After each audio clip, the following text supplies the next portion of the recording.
Hello foodies, మనం జనరల్గా పిల్లల కోసమని పీనట్ బటర్ని బయట తీసుకుంటూ ఉంటాం కదా.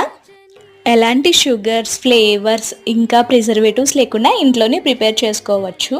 1 కప్ వరకు పీనట్స్ని తీసుకోవాలి. థిక్ బాటమ్ ఉన్న ప్యాన్లో స్లో కుక్ ప్రాసెస్లో ఫ్రై చేసుకోవాలన్నమాట. నేను ఇక ఐరన్ ప్యాన్ తీసుకున్నాను. మీరు థిక్ బాటమ్ ఉన్న ఎలాంటి ప్యాన్ అన్నా తీసుకోవచ్చు. స్లో ప్రాసెస్లో చేసుకోవాలి, లోపల వరకు ఫ్రై అయ్యే విధంగా. ఫ్రై అయిన తర్వాత ఏంటంటే దానిపైన ఉన్న పొట్టు తీసేసి మిక్సీ జార్లోకి యాడ్ చేసుకోవాలి.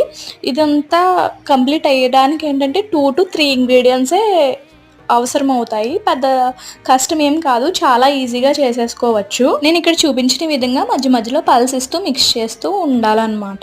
టేస్ట్కి తగ్గట్టు సాల్ట్ యాడ్ చేసుకోవాలి. కొంచెం పించ్ ఆఫ్ సాల్ట్ యాడ్ చేసుకోవచ్చు. 2 స్పూన్స్ వరకు హనీ, ఇంకా 2 స్పూన్స్ వరకు ఆయిల్ని యాడ్ చేసుకోవడం వల్ల ఇదేంటంటే క్రీమీ స్ట్రక్చర్లో వస్తుంది. బ్రెడ్ పైన కానీ చపాతీ పైన కానీ స్ప్రెడ్ చేసుకుంటే